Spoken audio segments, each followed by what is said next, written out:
feels like magic. You get used to it. It does feel sort of magical when the entire universe works on your behalf and you get it. Yeah. We like all the words that you're finding as a result of what we've been talking about here today. You're right up to speed with where we are. That's a good thing. A lot of good stuff went on. Well, acknowledgement of it is certainly the most important thing about it. We said to parents a short time ago, when you find yourself feeling that more than wobble, as you say, that really disconnect, that's too strong a word, but from who you are, say to whoever it is that you are with, I'm really out of alignment right now, and I'm going to remove myself from this so that I don't expose you all to it. Be nice to them about it. And I'm going to go off and I'm going to find my alignment. And once I find it, I'll be back. And then leave the room and find your alignment. And when you find it, go back so that you've shown yourself that you have control of the way you feel. Give us more about this. You heard earlier that if there's too much momentum about it, then you just got to go with it. But at least you know that you're going with it because there's momentum about it. And at least you know that there will be opportunities for that momentum to subside where you can get another run at it. This really is why we introduced step 5 to the equation, because it's perfectly normal. In fact, it's more normal.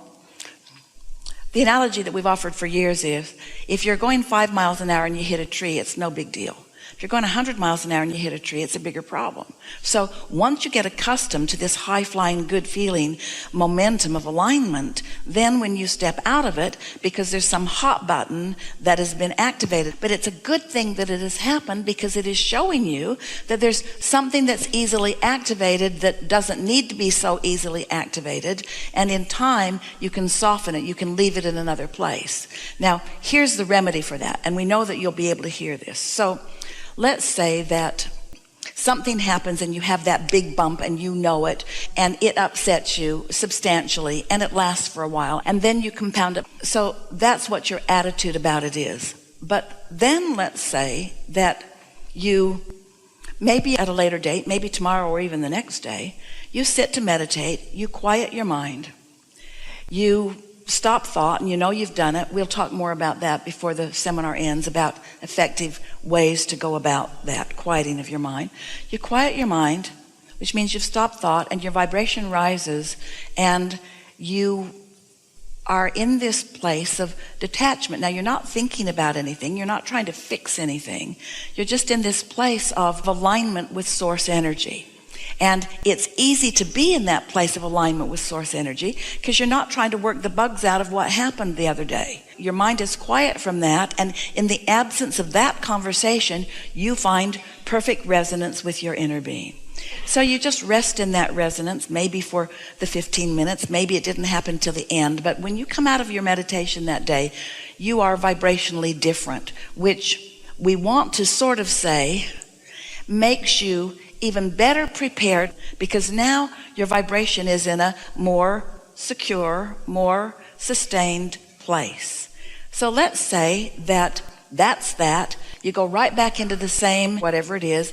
Again, it happens, but it's different this time. But it's different this time because of what you accomplished there. It's different this time, even though it might not feel very different this time. And so then you walk away from it because it is what it is. You don't beat up on yourself about it because you know that doesn't help. You meditate the next morning when you wake up. You're not thinking about that again because you've quieted your mind. Your vibration rises, and your inner being is taking into account everything that you've lived and everything that you want. And because of that experience that you had that first day and that second day, there's something different in your vortex that your inner being now is even more. So now as you find resonance with your inner being, you're more solution oriented than you were before. So now you come out of meditation, you feel pretty good, but this time you notice a little subtle difference. What Esther says is, I still have negative emotion, but now sometimes things happen that would have kept me stewing for a week, that now I stew for 5 minutes, because your relationship with them has changed, because your true knowing is more active within you. And you can reach the point where one day at a time, you work the vibrational bugs out of every relationship you have in this way. It doesn't change them. necessarily, unless they're open for change. It changes your reaction to them. What really happens, and we've not said this clearly before, and you all are maybe the first ones ready to hear this because of what we've already been talking about here today. You have now, through meditating on a pretty regular basis, shown yourself where your true resonance is and the true resonance that you seek. And now you are so less inclined to look for it there or care about whether you find it there or not. Nobody's going to let you down ever again when you discover where your true resonance is. Oh, and really, haven't we hit upon something really steadily active within you? Care less about finding resonance here. Now, once they've meditated and once they're shored up and once they're in alignment, then you might get some of the things that you want from them because they're tuned into the same source that you're tuned into.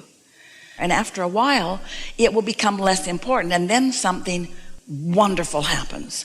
It's a sort of flipping that takes place in you.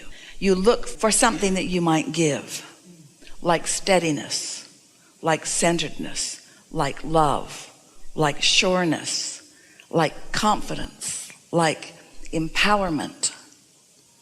Yeah. Thank you.